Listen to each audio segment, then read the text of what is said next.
morning, and please welcome again with the best fans here in the stadium. Please welcome the Netherlands!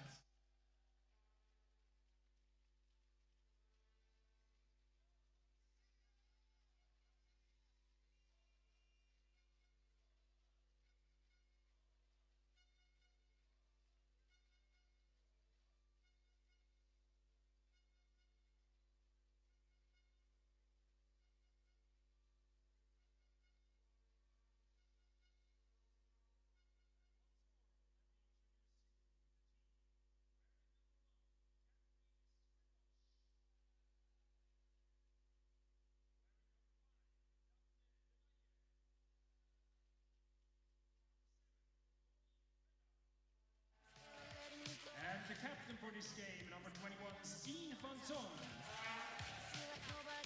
Number 78, Lucas Gel.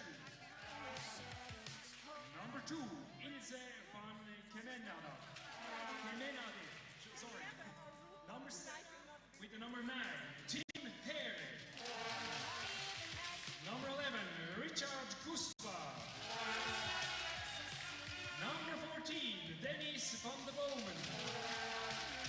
Number 17, Jules van der Heyden. Please welcome the coach, Dick Kochius. Assistant coach, Ad Hagenaars. And team manager, Rob Hansen. And they flew from over the ocean. They're wearing the maple leaf. Please welcome Team Canada!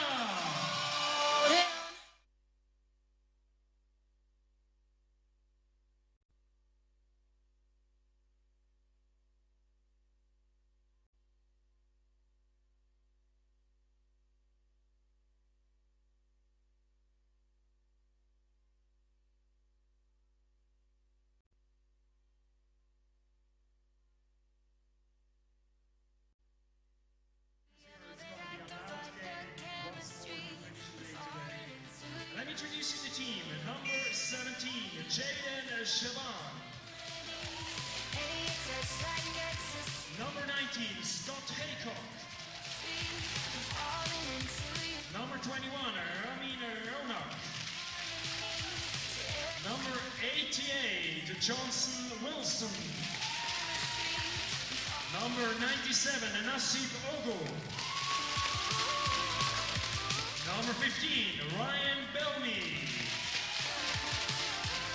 Number 87, Michael Martins. Number 16, Rachel Dean. Number 44, Alex McLean. And wearing the 29, it's Megan Hines. Team Canada is coached by Seamus Britton. Rustam Itekov, assistant coach, and Emmett Britton, the team manager. The referees for today's game, Fabrizio Iotti, Matthias van Hover, Fabrizio Imparato. And now, ladies and gentlemen, you may stand up and enjoy the national anthem of the Netherlands.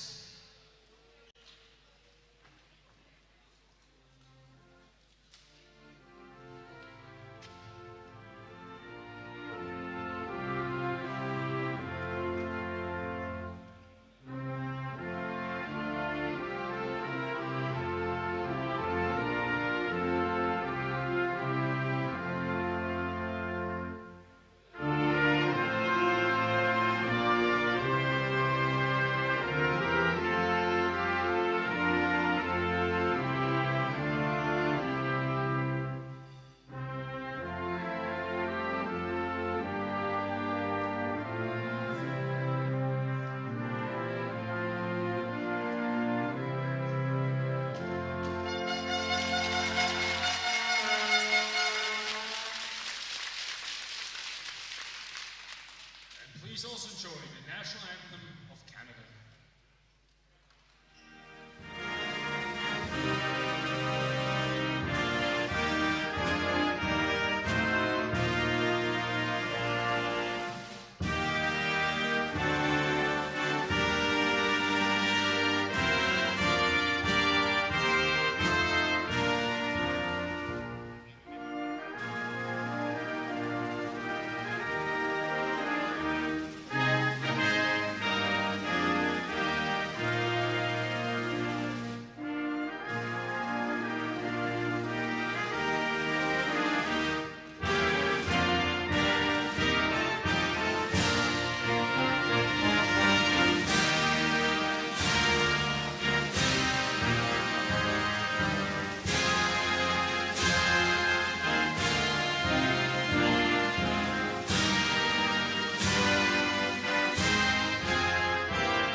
Welcome back for a final time here today in Stadthalle Sursee, where we are about to get ready for the final game of the day. This is game number 6 today. Canada versus Team Holland. The Dutch, of course, the pre-tournament favorites. They have taken control of Group A after their win against Italy earlier today. And they are sort of in a one-on-one with Team Switzerland. They will be facing off tomorrow. So as a sort of dress rehearsal for that game, here they face the up-and-coming Canadian team. Team Canada still looking for their first win at these finals. They have, to be fair, struggled so far, taking a couple of big losses, but not to be discouraged. They are here to learn. They're here to continuously improve, and they have indeed improved by a lot since the last time we saw them. So step by step, steady on improvement. Pretty soon we're going to see them join the European teams atop the power chair hockey world. Starting lineup: Stijn van Zoon for Holland, the captain. The Dutch have rotated the captain's band. We've seen Dennis van der Bomen wear it. We've seen Katja Strijbosch. I think even Caminada had a game where she acted as the captain. But now Stijn van Zoon hasn't played a lot so far, but he will get a chance here against Canada. We have Daphne de Meyer, the T-stick player for Holland, along with Rudi Vella and Lucas Schell, alongside, of course, mainstay goalkeeper Katja Strijbosch. Facing off the other side, Team Canada, it's a goalkeeper and captain Scott Haycock. It's Ramin Ronak. It is Nasib Ogo. It is Jaden Shaban and Johnson Wilson, the final handstick player for Team Canada.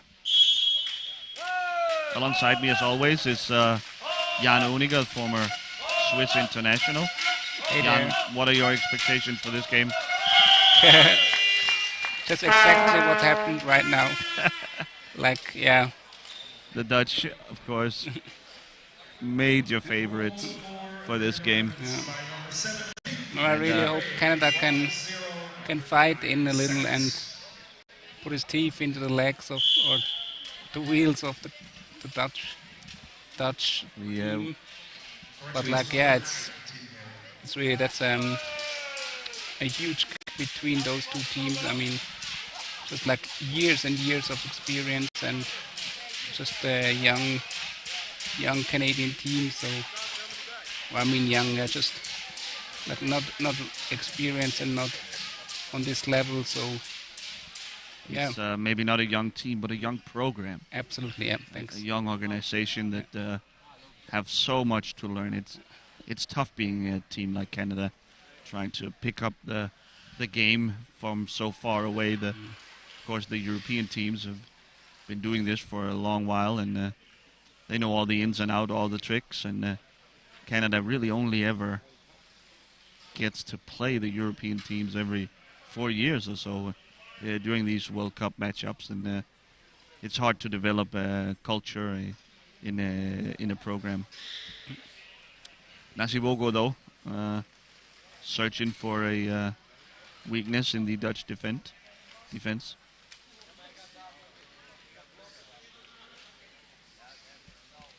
Maybe picks up a screen here from Ronak. Bogo.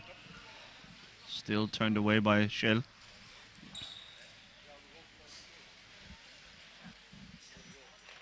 The Dutch purposely sitting back here, letting the Team Canada get their feet wet. Schell, though, pounces alongside de Meyer.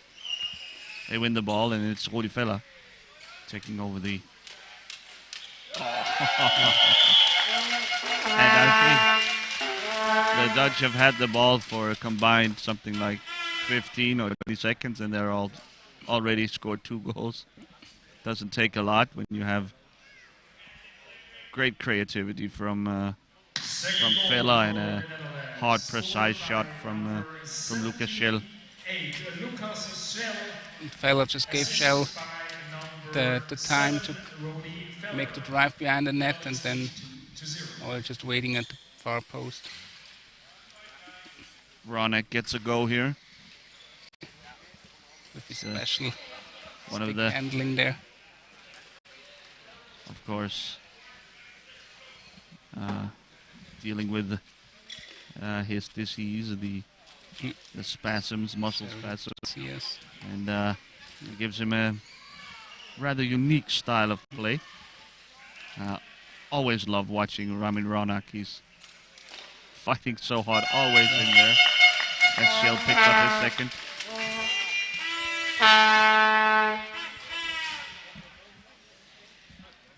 Third goal for the Netherlands after 2 minutes 48 seconds. Again, player number 78, Lucas Schell, on an assist of number 7, Rodi Feller.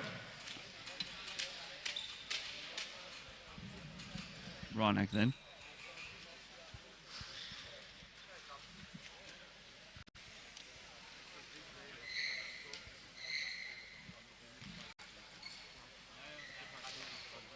He tries to fire a shot as he crosses midcourt. It's blocked by Lucas Schell, and he collects it himself. Here's Fella. Fella around the net. Yeah. Referee ball here. Maybe the ball gets stuck, or Wilson dropped his stick. Not for the first time in this tournament, it has to be said. Playing fast and loose with the stick. It's a referee ball, so the 2 players will have to fight for it. One on Canada by Ogo in front of Fella, and Ronak. Arms and legs akimbo will collect in the corner. Here's Ogo.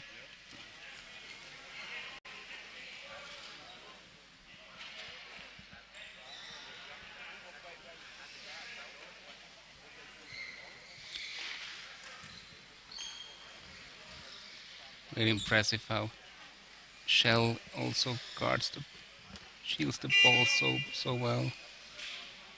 It's a testament to the depth of the Dutch that Lucas Schell has barely played so far this tournament. There's simply so much hand-stick talent on the Dutch roster that can be hard even for a quality player like Lucas Schell to grab some playing time. He's going to get plenty here, I imagine. But of course, he would prefer to be in there when they play the big dogs, when they play Swiss, the Italians. But he'll have to work harder and practice. Yeah, let's see tomorrow if he gets a chance. Tomorrow, the Dutch are going up against Team Switzerland in what honestly might be a preview of the final, the gold medal game. The Swiss and Dutch have seemed very strong.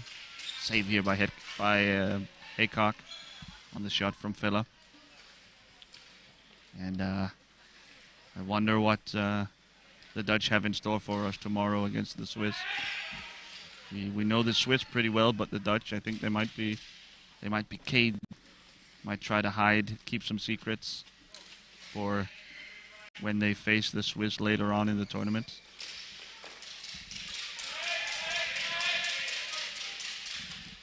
The defense stiffening up, tightening up a bit for Team Canada. And, of course, just as I say so, Lucas Schell finds his way through and punches in goal number 4 for Holland, for the Dutch. Goal for the Netherlands is the third of today for number 78, Lucas Schell. A 5-minute hat trick here from Lucas Schell. Nothing to sneeze at.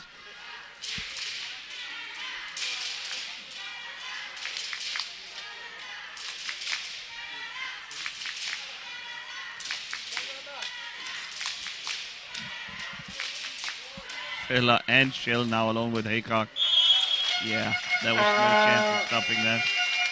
Once the Dutch were allowed passage from behind the net there, it was a jailbreak. The next goal for the Netherlands, making it 5-0. Again, it was player number 78, Lucas Snell, with his fourth goal of the day.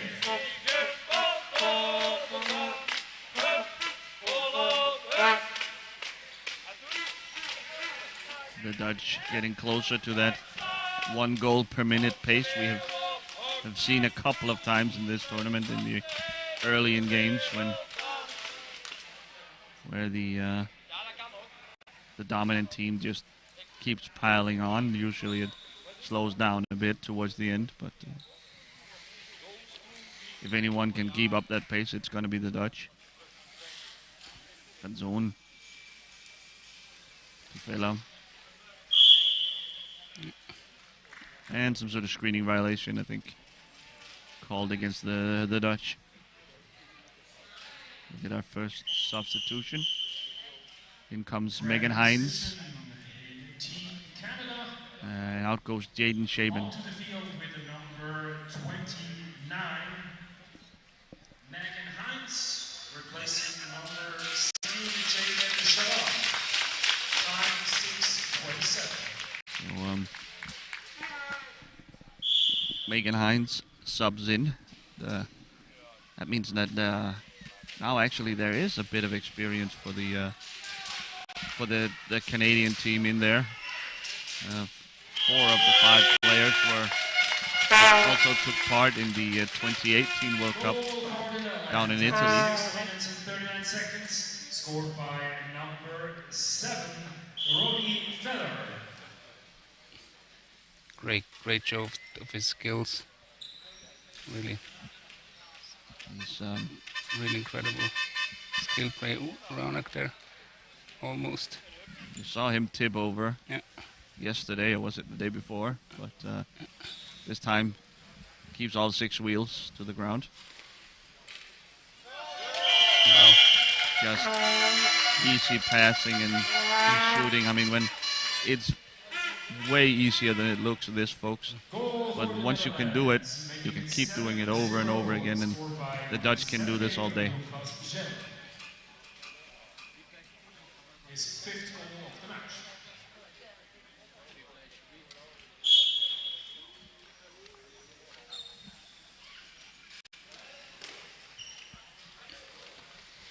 So the atmosphere in the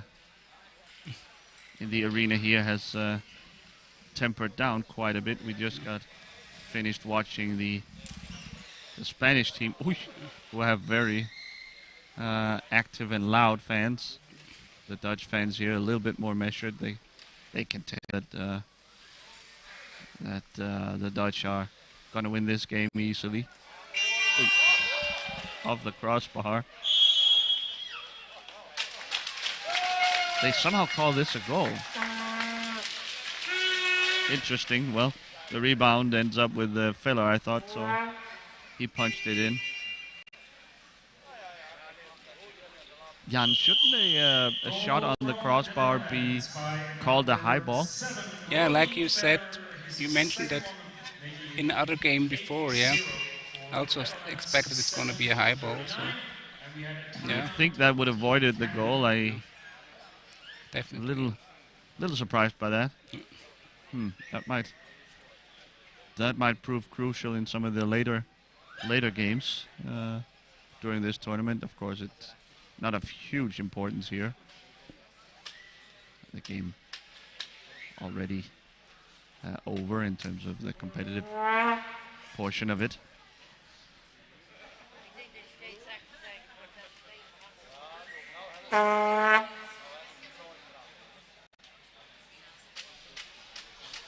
Maybe the fans in the arena also struggling with the heat.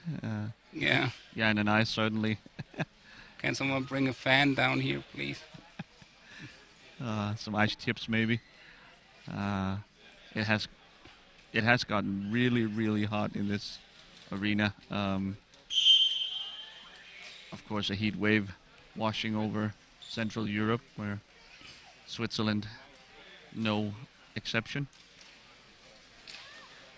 And it might, besides tiring out the players and sending sweat into their eyes, it actually has a pretty severe consequence in this game, where the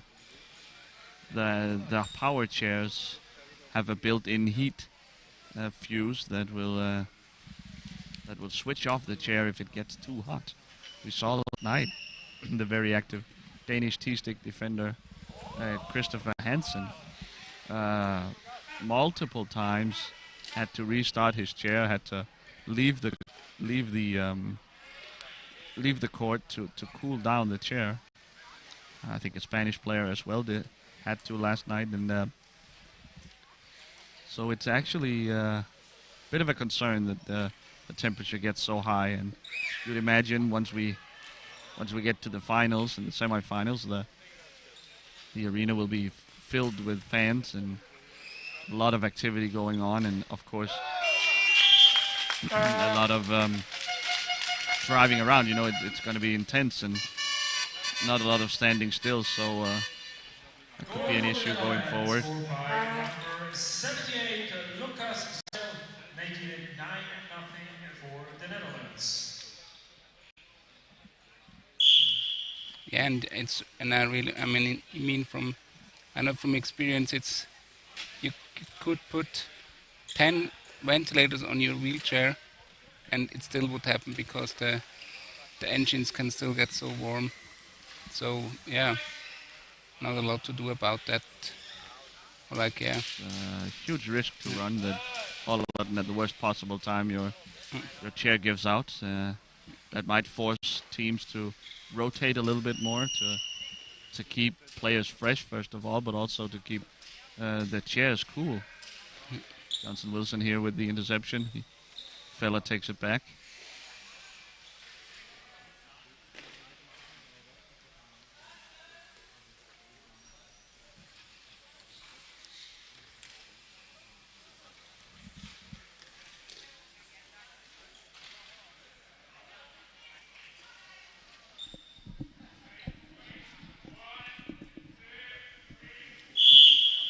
Canadian goal ball here.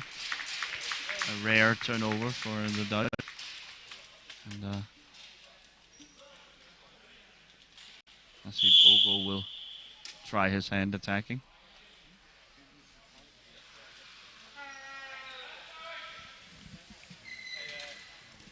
A shot. Oh!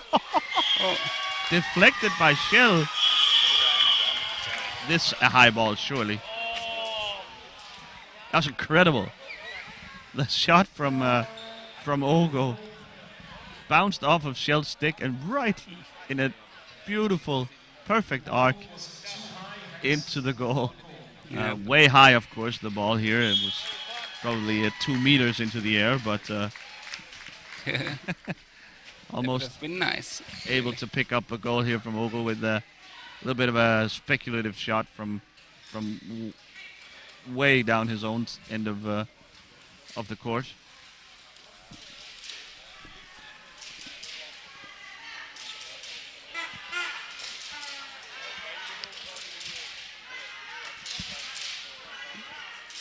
Johnson Wilson fighting with Fella. Hines there helping out. Wow. Wow. Franzone finds himself all alone. Yeah, the Netherlands are still at their goal per minute rate. Yeah, just barely.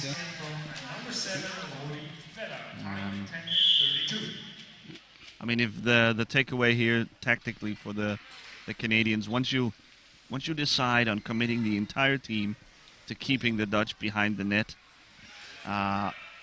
it's a decent strategy, yes, to force a turnover, but if you somehow allow the ball to squirt through, that means you're in deep trouble. I have to be better at shutting down your opponent when you have them dead to rights there behind the goal.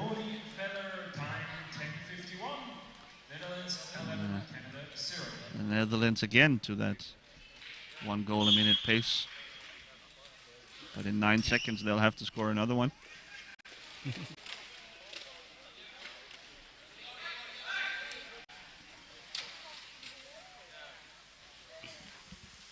Oh, Lucas Schell's number plate will soon fall off, I guess. It's hanging by a thread, it's true. Bit of a bummer for Schell. He will need to probably be substituted to fix it. Maybe they can tape it to his backrest there.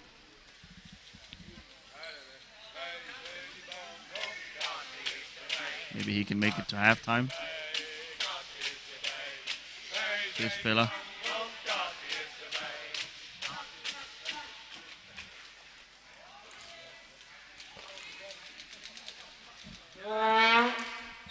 Blocked by Ogo. The shot from Filler. Excuse me.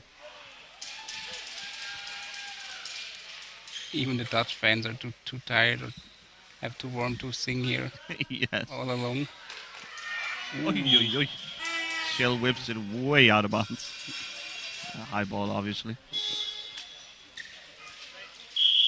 We get the Canadian substitution. Substitution on Team Canada.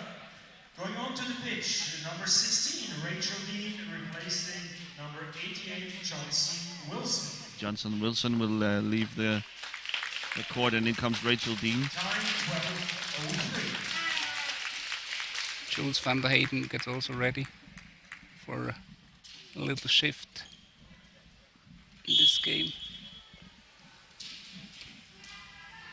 In the meantime, Ronak will try and create something for Team Canada. Oh. Spin shot, fella wins it, yep. And here's Shell.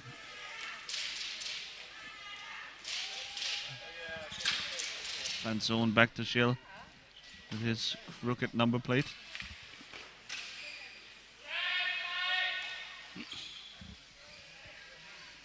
Fella will follow Shell around the net. Curious action.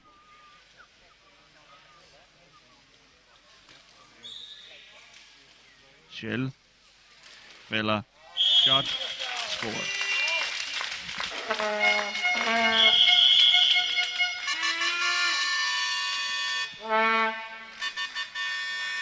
Here comes Van der Heyden, the substitution you mentioned, Jan, in for Fella.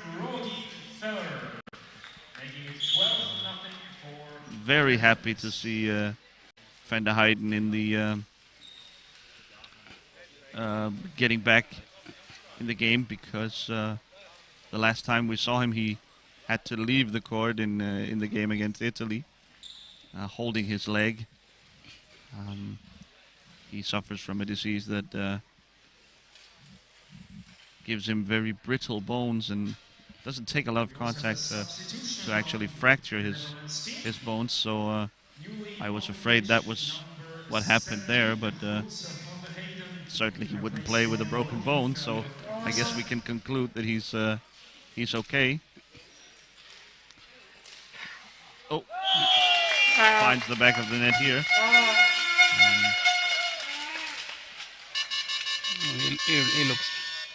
He looks really okay. He looks all right, yeah. Or not? Ah, no. Okay, it was a technical issue.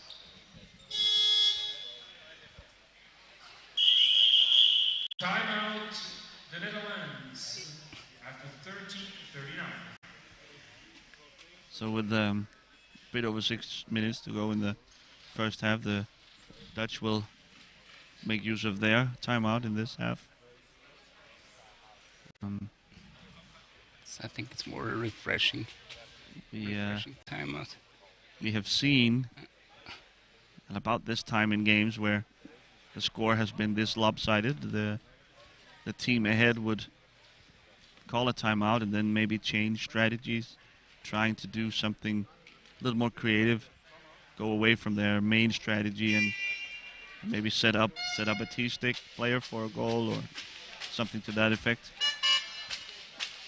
Maybe that's what's going on in the Dutch huddle. That's the most un-Dutch thing I heard at this World Cup so far. You don't think that's possible, Jan? Well, the Dutch known for their no-nonsense approach. Yeah. We're gonna shoot. We're gonna keep shooting until you stop it. So maybe not. Maybe not even the Dutch will make that such a change. Canada will get us started.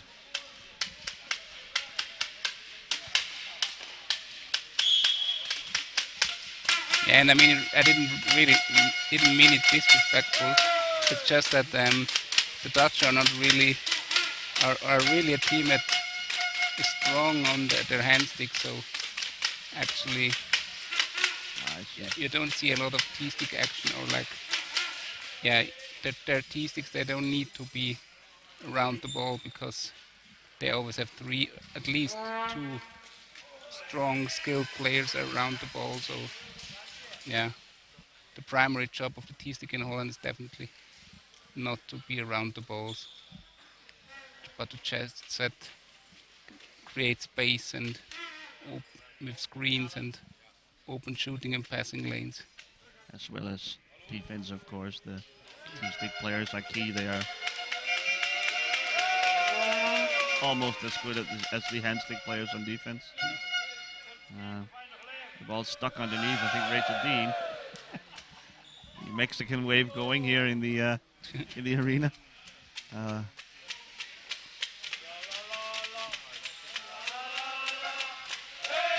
Dutch fans have woken up.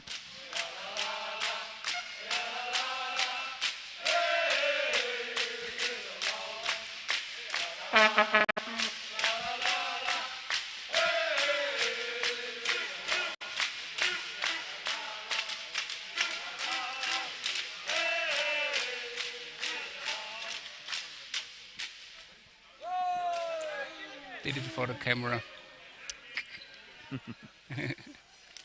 The Dutch fans in these are known for how well they travel. They always show up and all over the globe whenever Dutch athletes are involved, be it bike racing, football, Formula One, of course. They're always dominating wherever they are, And you can having a party. and you can always easily pick them out because they're so orange. So They are very disciplined. Every single fan wearing orange. absolutely, The oranje. that's really impressive. Yeah. It can be like a completely orange wall sometimes, even on away games. Yeah, I just remember the football European Championship in Switzerland, where you had a ocean of orange sometimes. And hiding. Again there.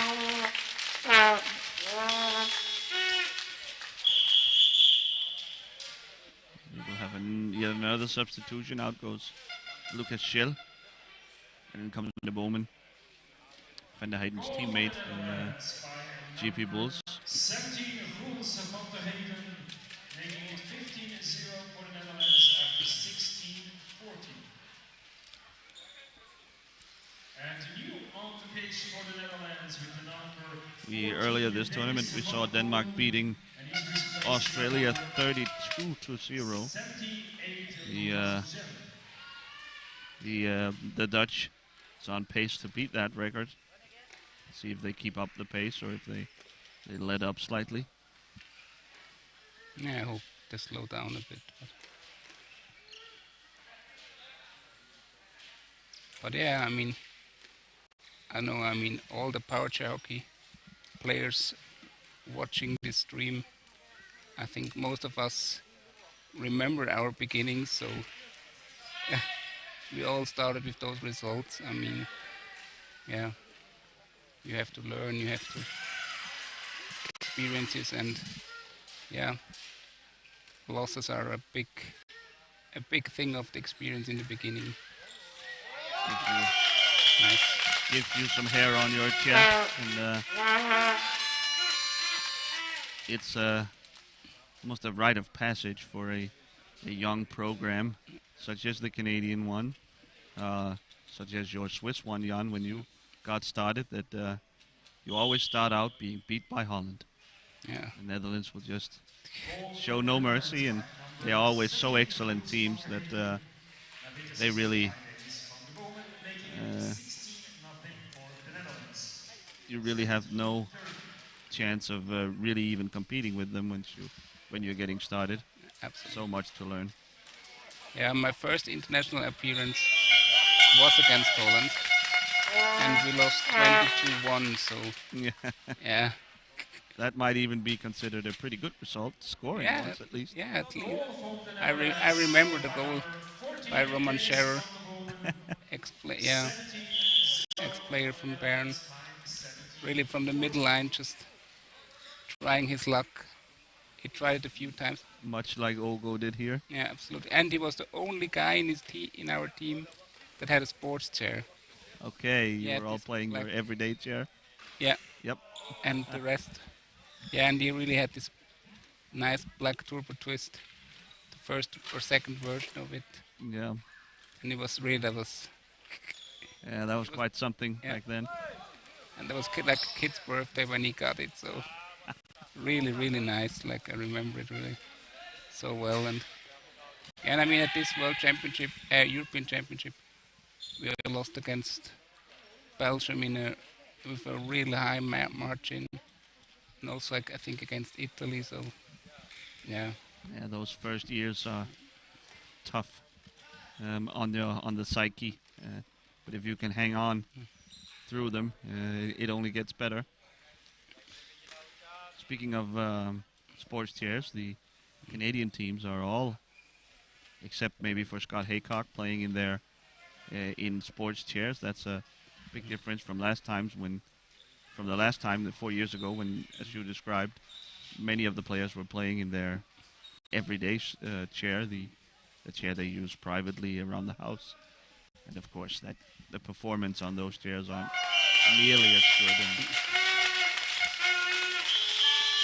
it's going to take more than technological advancements from Team Canada to catch up to Holland, I'm sure. But only time and hard work will get you closer.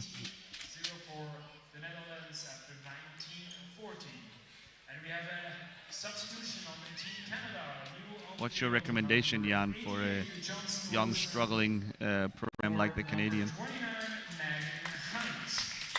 Yeah, it's tough to say or hard to say. I don't know. Like I mean, when I compare Switzerland, we started to get going by visiting a lot of tournaments and playing a lot of games against also mostly better teams. And during the game you're always worrying and you can get frustrated, but in the end everyone can get something out of this. It's all worth it in the end. Yeah. Ooh. But I mean, hide behind his back. But that's a bit the difficulties that you mentioned in the other game where we accommodated Canada. It's like I mean, it's nice that they have a program, but it's really difficult for them to find the games that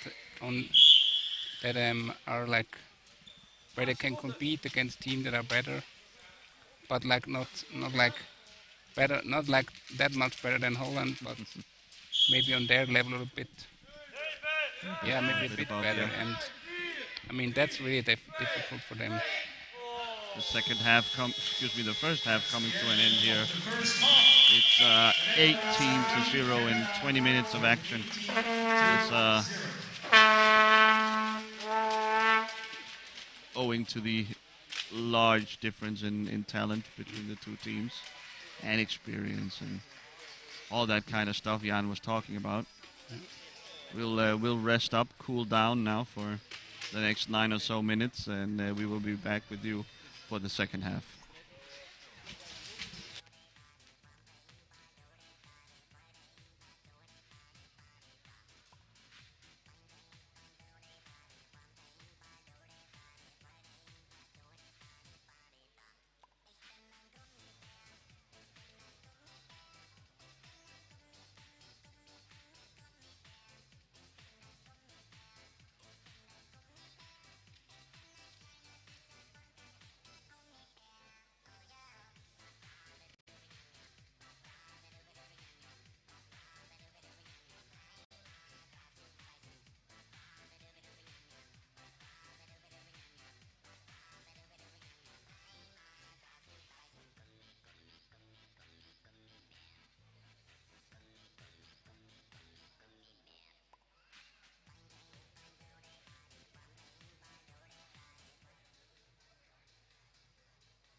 for the final time today, I would like to welcome you back to Stadthalle in Sursee, Switzerland, where we are ready with our second half of Game 6 of today. It's Netherlands and Canada going at it. It's quite a big gap in skill and talent here between the two teams. Holland is up 18-0 at halftime. So it's quite a massacre so far, but the Dutch showing no signs of slowing down. Here's a pass across, and Hayden find it. The Canadians are just trying to limit the damages. Two substitutions on the Netherlands during the break. Newly on the field with number 11, Richard. So as the stadium announcer points out, the Dutch have made two substitutions during the half-time break. Ilse van Kamenade and Richard Goudswaard entered the game instead of Van Zoon and De Meyer.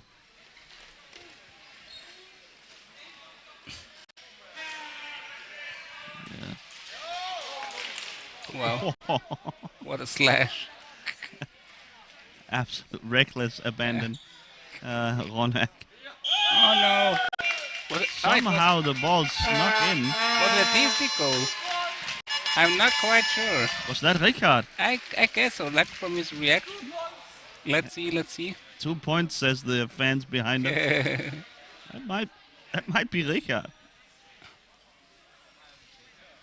I think referee Matthias Verhoeven will figure it out with the timekeeper's table. Now we can see.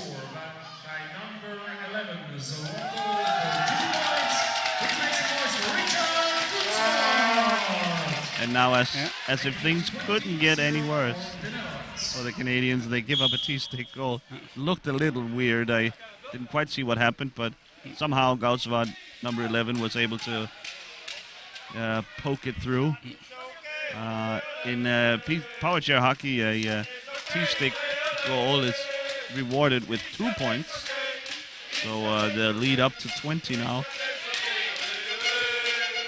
We have seen quite a number of T-stick goals the last couple of days. Yeah, what is this, number 4? Yeah, that's number 4. Yeah, Jan is keeping track. Yeah.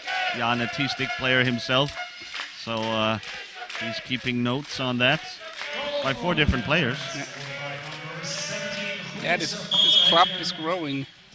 The World Cup T-stick goal club started out by having no members before the tournament, and Sara Granada opened up this, I guess, founded the club yesterday for Spain against Australia. And then she was joined by Kieran Watts of Australia today, and Goudswaard here as well. And who am I missing? Dave Inhilde. It was Dave Inhilde, of course, for your teammate through many years of international Swiss play. And we have a honorable mention. That's Roman Hill from Germany. I really like the German approach, that they really tried everything to make him succeed. The Germans they were unlucky in the end, but the Germans were blowing out Australia, much like the Dutch are doing here to the Team Canada. But they just switched up their entire approach. All they wanted to do through the entire game was to set up Roman Hill to get a T-stick goal, and he had 5 or 6 great looks at it, couldn't convert, and so ultimately it ended up being the Australians setting their guy up, Kieran Watts, their captain, and he ended up scoring a T-stick goal, despite the Germans spending the entire game trying to get one on their own. Shot from very far down court. I think it was maybe a pass to Van der Heijden. Vogel picks it up. Ronak just missed it. by some centimeters. He had a He had a chance on, I think. There was no Dutch defender between. Ronak now leading the pressure here from Canada. Maybe that's seems to be a strategic change. Maybe a little more activity from Team Canada. He switches with Ogo now.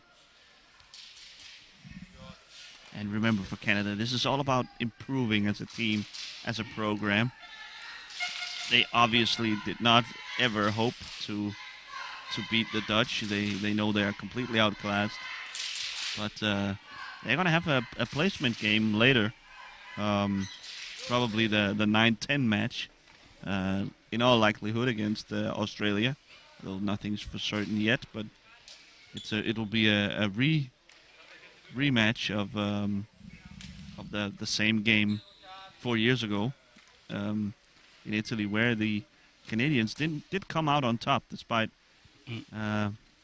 having taken larger losses than Australia throughout the tournament. But once we got to the game, the Canadians seemed more ready, playing more positively, more active on defense, better offense generally as well. So they are trying to repeat that win over their sort of mini rivalry with Australia. Like the two non-Europeans battling each other. Yeah. And I remember this game was quite entertaining back then.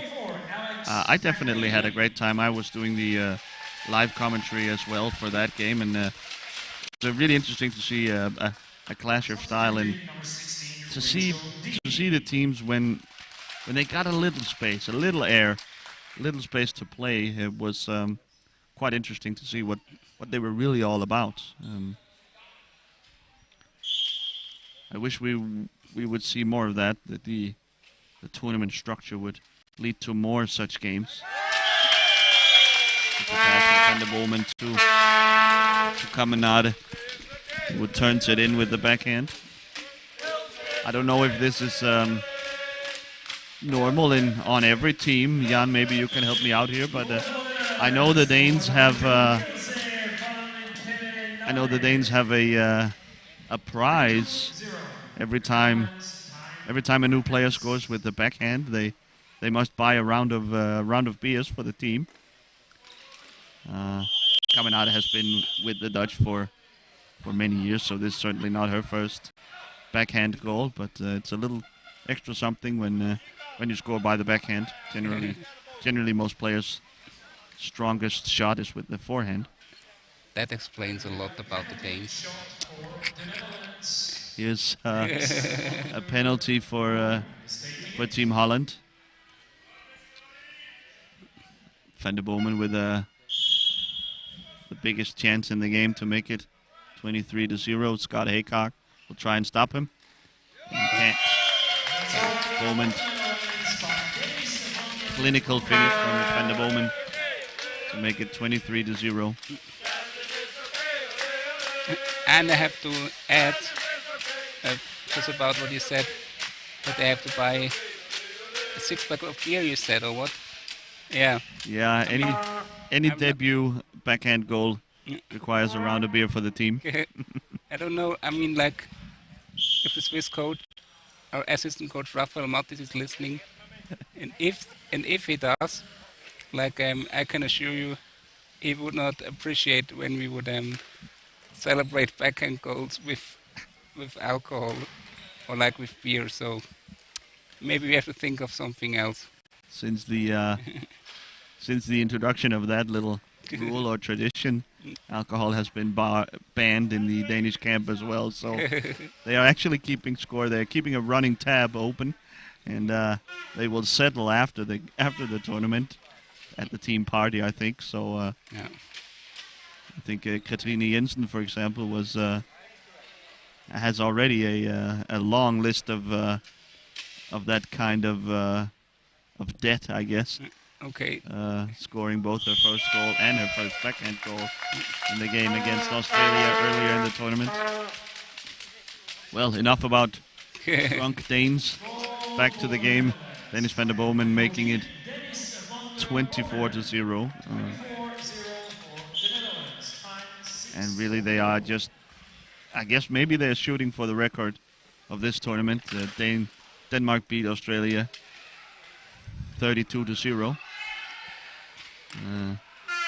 So that might be what the Dutch are going for. Blocking violation gives the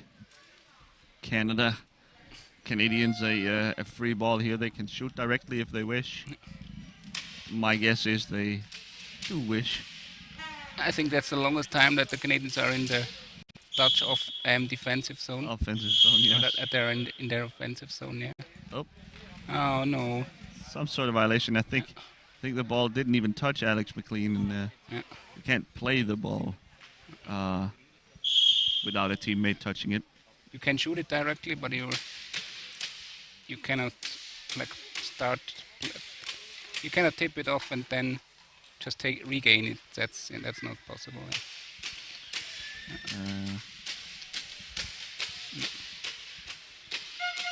Alex McLean has come into the game for Canada during our alcohol talks. Our alcohol talk. Out went Rachel Dean. I have another substitution lined up, and I think they'll get to make it now as Fabrizio Iotti, the third referee, has completed checks of Jaden Shaban's chair. Long pass, almost intercepted by Ogo. McLean and Ogo combined to win this ball.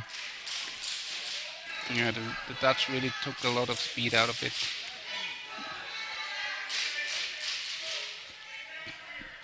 So it's 2-on-1 in the corner. Ronak sends it out. Van der Heijden back to collect.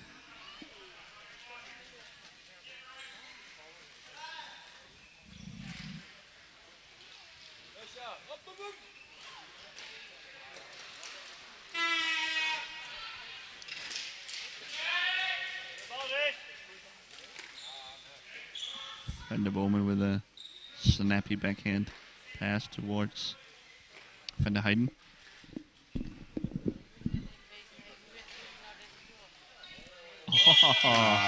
Bad luck there. A shot that was off target, but turned in by Ogo himself.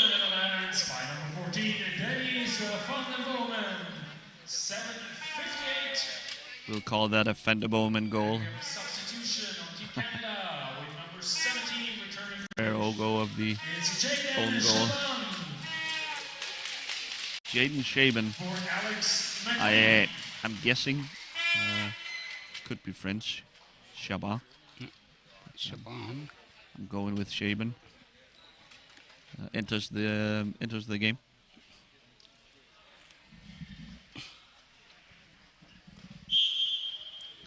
It's a short stint for Alex McLean.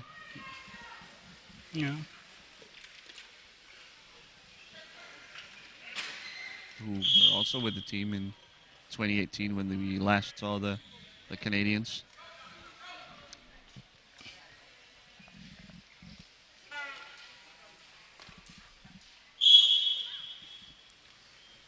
Team here is also ready for short shift in this game. Along with Stein van Zoon. He's been in already. Shaban now. Van der Bomen.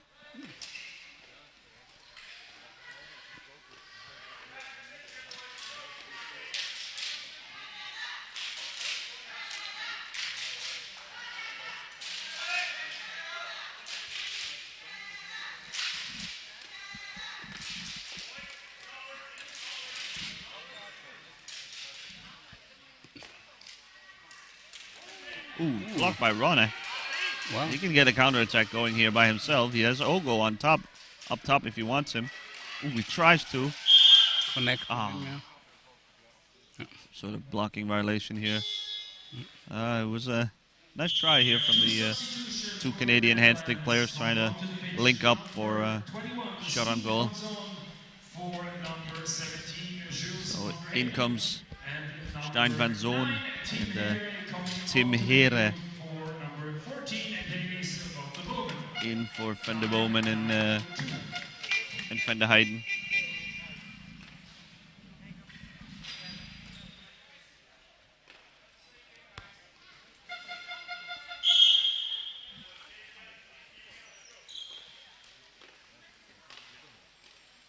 We haven't seen the new Dutch lineup of the new chain of Here, Van der Bomen, and Vella or Van der Heijden.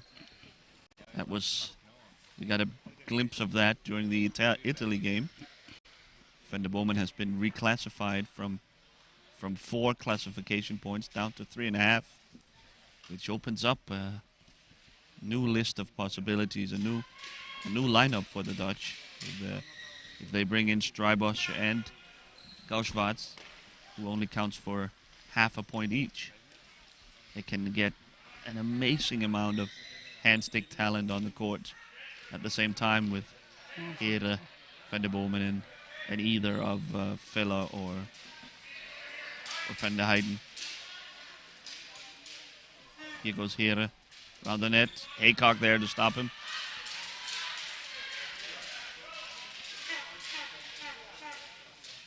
Van Zoon leaves it for Here. Oh, a ton of contact here. Play on, says the referee, giving the advantage to the Dutch.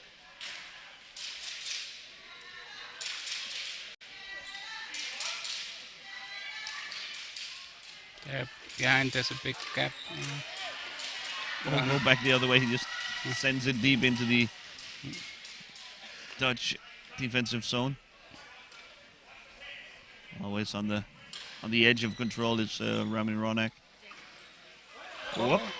Oof. More contact here between Ronak and a Dutchman. Ronak even tried to catch his ball with his own foot. Glad nothing happened. Backhand shot by Ogo, but no Canadians there to follow up. And Tim Here was ready. Absolutely. Now. Took him too long. Oh wow. A spinning shot around the back. Nice pass. Oy. Oh. He feigned. Just miss hit that hit Ogo. Nice sign of life here from Canada. Trying to get on the scoreboard.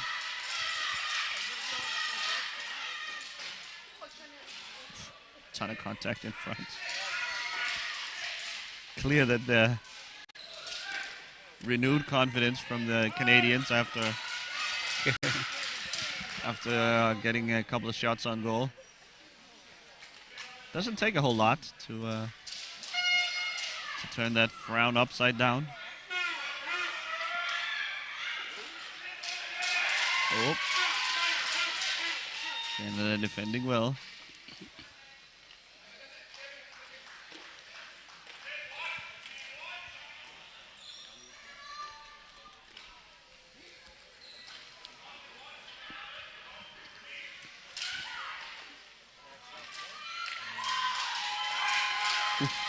Just wide. Open streak by Wilson. And Wilson broke his stick again. Shaking his head.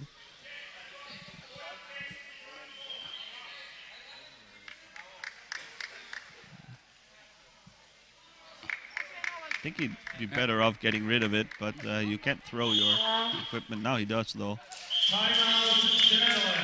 Okay, so the Dutch take a timeout, and then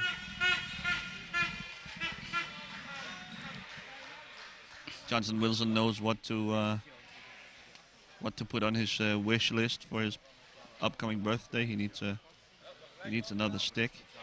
Probably he brought a reserve, but he hasn't been going through equipment pretty quickly this tournament.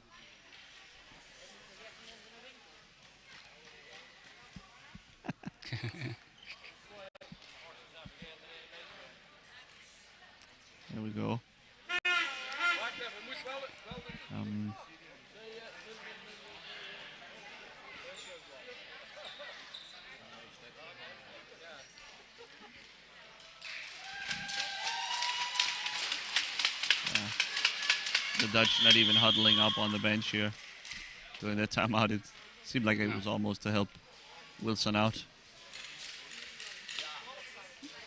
Oh, now we get the timeout after a technical timeout first to allow Wilson to fix his equipment.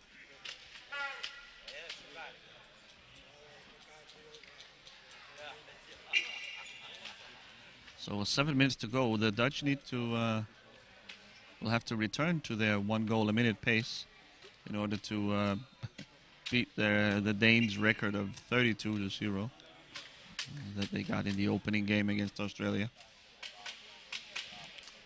It's I don't know how valuable that type of distinction is. I think both the Danes and the Dutch today could have scored many more goals if they really wanted to, but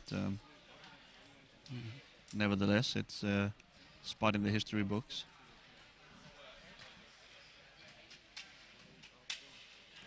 Would it be Guinness World Records? I'm not sure. Not sure that even Guinness keeps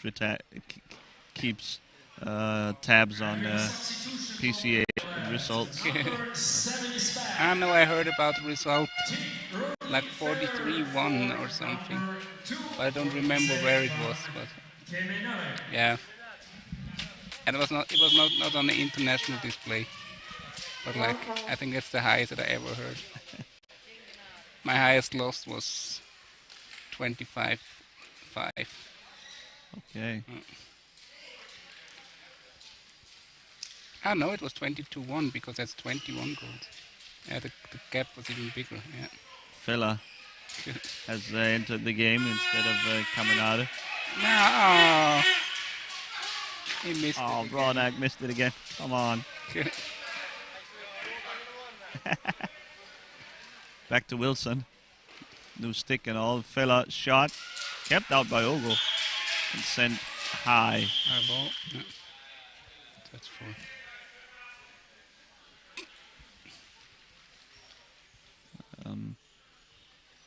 It shows you Fella subbing in for Caminada. It shows you the Dutch not even making use of all their 12 classification points.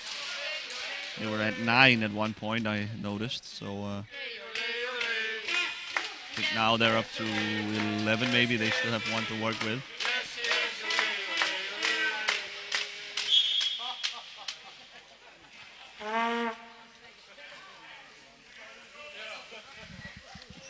Shot from Ronak, just wide. I think the far post was open, no? I think it would have taken a little bit more to beat Katrik Freiburg, yeah. Ira.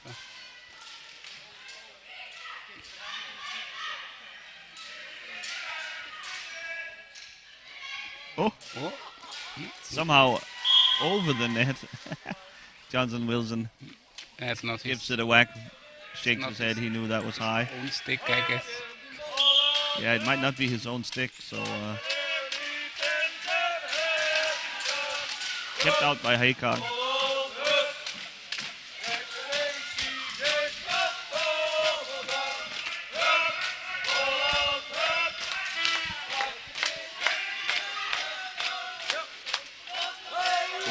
Here.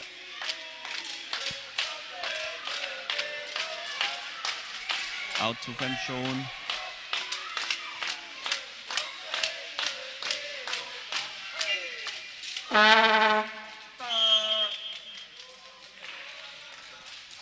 Have a referee ball.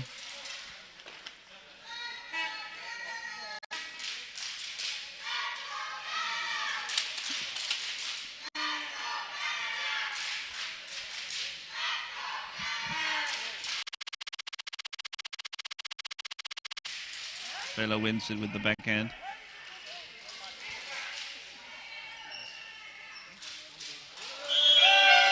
Shot and a score from Fela. You leave him that much space, nothing a goalkeeper can do in that situation. He's going to score every time. Goal for the Netherlands by number 7, Rui Fella. Making 26-0 for the Netherlands. 5 minutes left until school is out for today.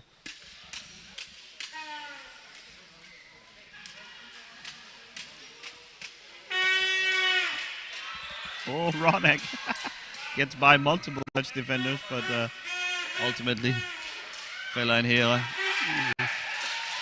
takes it away from him. Ooh. Oi. Wow. What a pass from here. How did he thread that?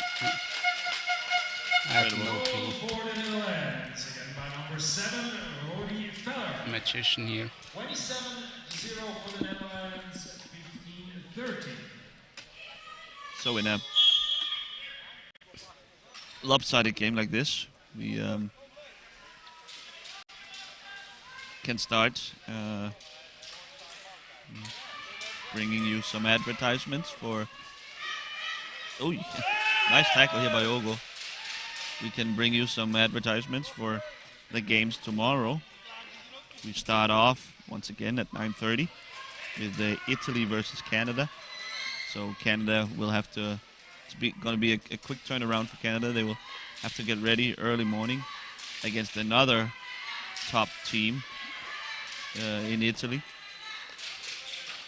Then at 11:15 it's Spain versus Germany.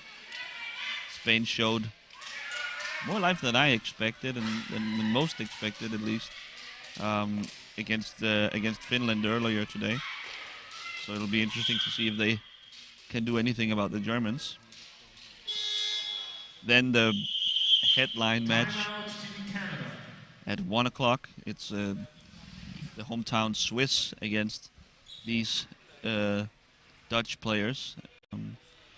That will be a game for Group A supremacy. We'll see how hard they will fight for it. I think both teams would prefer to avoid Denmark in the semifinals, so the winner will get Finland in all likelihood. So that's on the line there. We'll see how.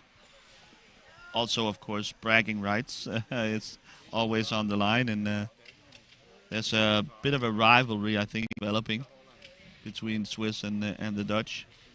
And we'll get another episode in that tomorrow. That's at 1. 14:45, 2:45. It's Australia and Finland.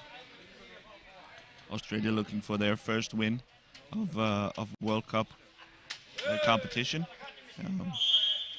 Finland are just about ready to go to the semi-final. They have punched their ticket. So maybe we'll get some alternative lineups and some fun there. We have Canada-Belgium in a game that Belgium will look forward to. They have had a lot of tough opponents. Switzerland, the Dutch, and Italy. They have taken it on the chin so far. Maybe against these Canadians, they will get a chance to show off their skills, stretch their legs a little bit. That's at 4:30. 4:30. And then to round out the day, to round out the group stages, it's Denmark versus Spain. Denmark also ready for the semi-final, but the Spanish were a entertaining group. So they might make it a game against Denmark as well. The beat goes on. The Dutch make it 28-0.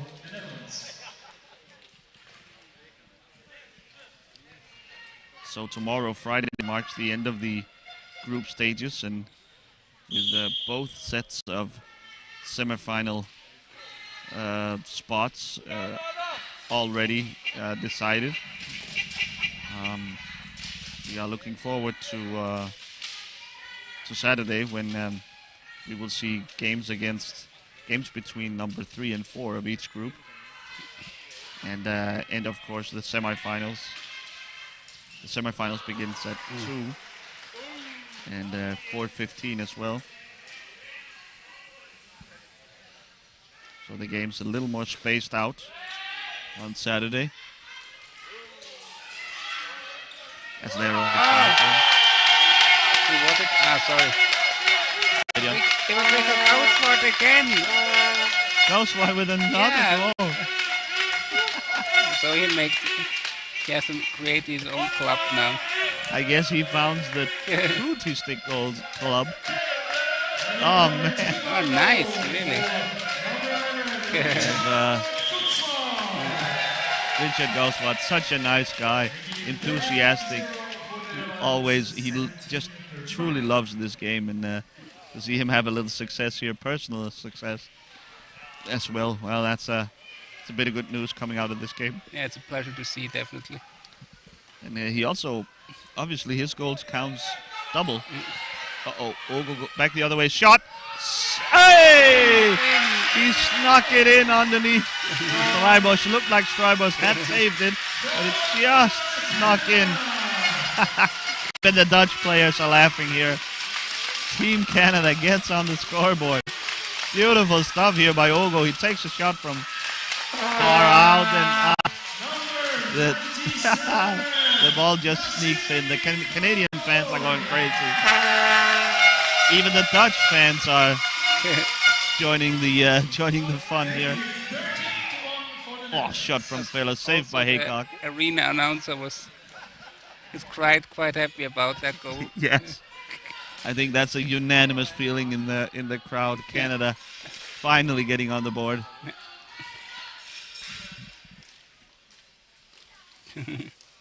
So not sure if the Dutch players are too high happy ball play about on, it. says the referee.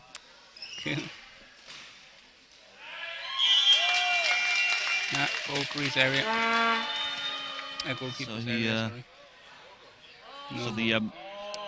the goal disallowed, and I think the referee believes the Tim Hille was in the goal area. The Dutch assistant coach asking for video assistant referee. No VAR here, of course. Yeah. I hardly think that would be necessary in a game where the score is 30-1. 1 minute left. The Dutch, it seems, are going to miss out on the biggest margin of victory. The goal from Ogo may have just put that out of reach.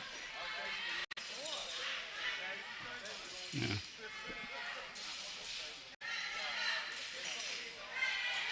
Maybe they're in for one more, but let's see. Here.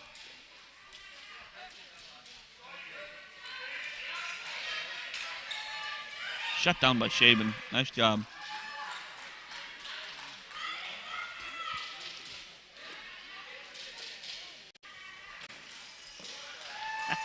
Ronek swats it away. The big fly swatter. Touch to his right hand.